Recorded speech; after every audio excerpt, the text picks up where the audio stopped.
Hey guys, before we dive in, if you're loving these real-life stories, hit that subscribe button and ring the bell so you never miss an update. It means the world. So I was folding clothes when the text from Mom lit up my phone. You're not welcome at Christmas until you say sorry, you selfish brat. No phone call, no context, just that one icy line staring back at me. Hey everybody, I'm Ashley Reed, I'm 27, and that message felt like someone just slammed a door in my face. I looked at it for a second, took a long breath and let it go. No begging, no chasing. I just quietly shut down every automatic payment they counted on me to cover. While they were opening presents under the twinkling tree, the canceled autopays started bouncing. By lunchtime my phone was blowing up. 87 missed calls. Every buzz felt like the universe finally handing me the receipt I'd been waiting for. They thought they were kicking me out, but they'd only proved how much they actually needed me. Quick pause.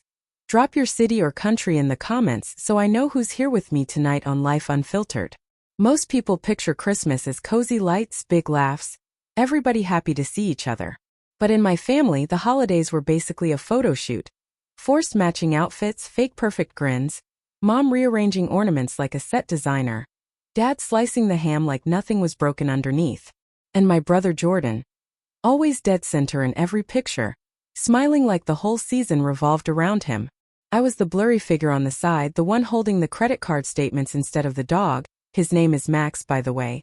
The one quietly paying for stuff nobody ever thanked me for. When Dad needed that big surgery and insurance dragged its feet, I covered the difference. After that, I stopped being their daughter and started being the family ATM. Suddenly the phone bill, the Wi-Fi, the medical copays, the grocery runs, just this once all landed on me. Then just this once turned into every month without anybody asking.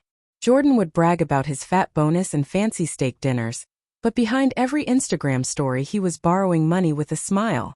Every time he posted a $20 cocktail, I was the one keeping the lights on because they forgot again. Mom called him ambitious and generous. When I brought up the money they owed me, she said I was too uptight. Every time I tried to speak up, somebody cracked a joke. Here comes the fun police.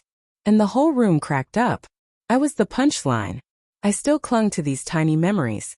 The smell of Mom's cinnamon apple pie, Dad dozing off to old football games, that old framed photo on the mantle of me and Jordan as kids, me with braces, my hand on his shoulder like I was already holding everything together. I kept hoping one year we'd sit down and it would feel normal, like I belonged. But bad habits pile up slow and heavy, just like snow on a roof. You don't notice until something finally cracks. The first real crack showed up in the family group chat. Christmas guest list rolling in, every name listed except mine. I typed, "You forgot me?" The 3 dots appeared, then Jordan answered, "Space is tight. Maybe try New Year's if you can act right." Nobody said a word. Not Mom, not Dad, nobody. That's when I knew it wasn't an accident. It was on purpose. The chat went dead silent after that.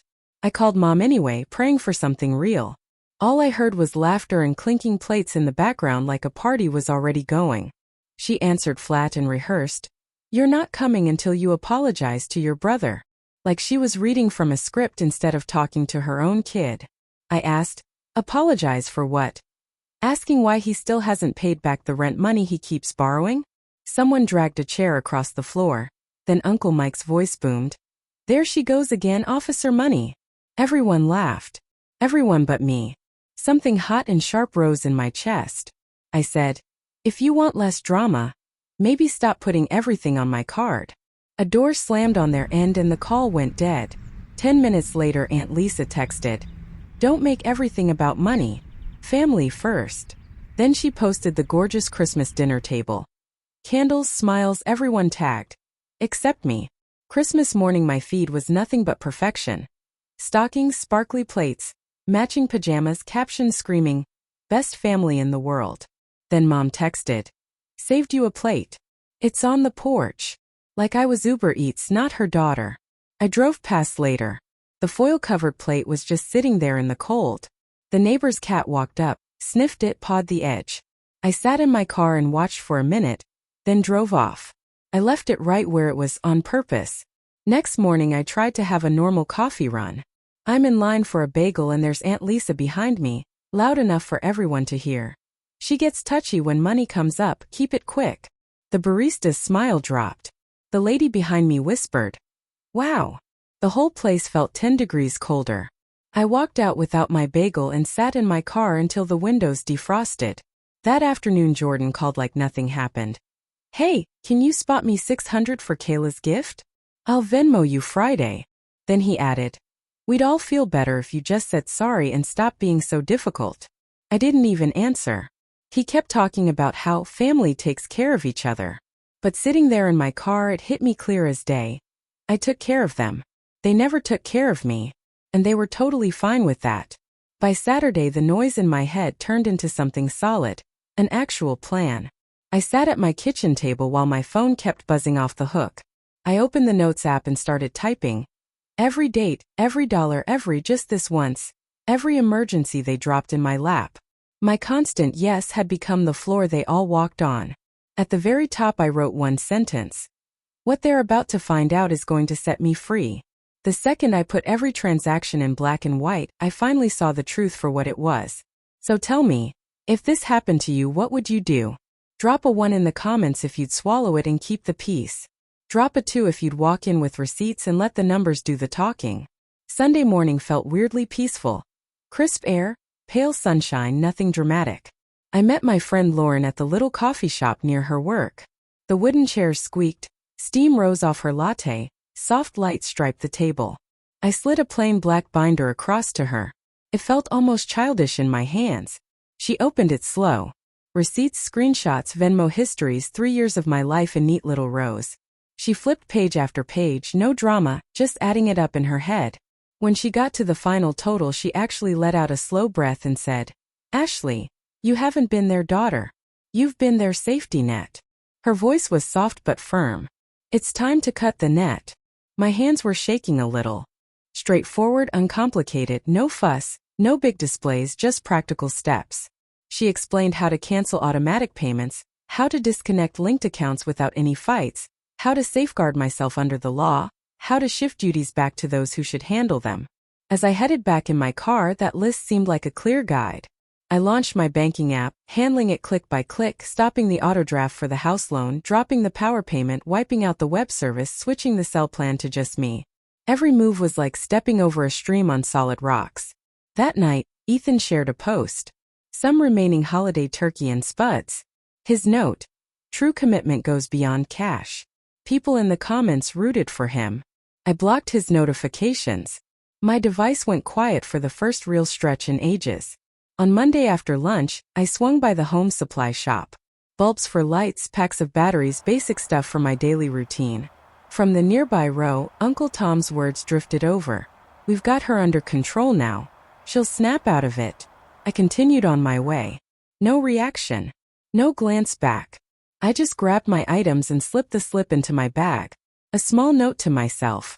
I only cover what's truly my own. Later that day, Mom dropped a message on my phone. It began warm, then turned. Since you're not saying sorry, forget about the holiday bash too. And spare us the shame of your solo records. I played it a couple times, erased it, settled in my peaceful place without any nerves. Couple days on, the urgent ring hit. Mom's tone broke like fragile frost. The house payment bounced. She came across scared, unsure, diminished. A calm assurance took root in me. I'll stop over, I replied. And I'll have the folder with me. They craved compliance, but instead they faced records and a kid who was wide-eyed at last. The place seemed chillier than the season as I stepped inside. The cooking area carried scents of stale brew and stress. Shades were partly drawn. Faint beams cut over the surface. Mom perched rigid, hands clasped firm. Dad lowered into a seat, gaze dull from lack of rest. I set the folder in the middle. Its basic front appeared nearly harsh on the smooth surface. This stays between us, I said gently. No onlookers. Dad agreed with a head dip. Mom stayed quiet. We figured Ethan was pitching in, Dad murmured. His sound was more aged than usual. I rotated the folder their way. This, I noted, pointing to the opening sheet, shows who really did. They gazed at the figures, moves of funds, timelines, reports, each transfer from my funds right to their loan provider. Mom's fingers shook while scanning the pile. Food costs, service charges, medicine slips, mobile and online fees, 3 full years of proof, 3 years of my efforts. You shut me out of the holiday until I made amends, I I stated. My tone held firm, so I halted funding the celebration you had fun at without me. The entryway swung wide. Solid footsteps. Ethan strode in as if he ruled the space. He halted cold at the sight of the folder. His grin faded quick. "You're actually going through with this?" he questioned, his edge sharp, nearly insulted. I drew a transparent holder from the rear, pushed it over. Marked messages, assurances, cash app by week's end, ends that never arrived. He scanned without a word, mouth set hard. No defenses remained. "You might label it disloyalty," I mentioned evenly. "But this is a limit." Mom parted her lips, then sealed them. Speech escaped her. Dad fixed on the sums at the close, eyes damp. "We had no idea," he echoed softly. "You chose not to see," I responded. "It was simpler to act like he was your triumph." Ethan cracked first. "You can't abandon them in this state." I nearly chuckled, gentle, worn out. "I'm setting them up as grown-ups," I explained. "That covers you too." His expression paled. He glanced aside. He didn't glance again. "I'm not seeking repayment," I continued. "I'm simply finished." I passed a brief memo to Dad. Contacts to reach out to. Steps for their own auto setup. "I'm not your financial source," I whispered. Quiet wrapped us tight. The fridge buzzed. A vehicle rolled by outdoors. All else stayed still. At last Dad murmured, "What about the holiday gathering?" His tone delicate. "Real." "I'll decide based on my mood," I replied. And for the first time I said it free of regret. I slipped the folder beneath my elbow, stepped into the brisk, clear breeze. Each stride was like a latch shutting. For the initial time ever, I departed their home without debts, not even quiet ones. Heading back, worry crept up like old haze. What if they cut off contact forever? What if the hush lasted? The stop signal shone on my glass. I paused, inhaled, shifted when the sign flipped, and a gentleness eased within me. I saw I'd been scared of their quiet for so long. Perhaps quiet was kindness at last. By the week's middle, the family message thread sputtered faintly. "Who's taking the payments?" a person wrote. Then icons, then zilch, no takers, no strategy. The thread faded just as our harmony did. Softly on social media, Aunt Louise shared a line about modesty. No mentions, no jabs, just emptiness. An odd calm covered it all. Mom messaged 2 days after. "I never grasped how much you handled. We'll sort it." I scanned it twice. Placed my device aside. Didn't rush to rescue anybody. I covered my own housing, my own coverage, my own food. My earnings at last remained my own. The amounts felt alive like never before. Dad rang one night, his tone milder.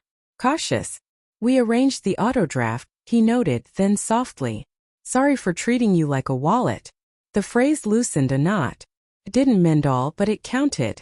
Mom asked me over for a meal the following week. Nothing elaborate, no strings, just noodles in a calm spot. Her embrace held a beat extra, a tiny vital beat. Ethan sent a note once. "Regrets." I skipped responding. Some entries aren't forced shut. They're just left unopened. At the pastry shop, the worker grinned kindly. "What's your pick today?" "All seeds roll," I answered. Same as anybody. The roll had a real flavor. Basic. My own. I placed the folder on my rack, not as a warning. As evidence. Evidence of my load. Evidence of my choice. I'm unsure of my spot next holiday. Perhaps at their spot. Perhaps in a serene place with Bella. But one fact stands clear. I won't trade quiet for a place anymore. I didn't drop my kin that season. I at last quit dropping myself. If this tale lingered with you, go ahead and thumbs up the clip. Pass it to somebody who's worn out, and sign up for Echoes of Life to catch the next one.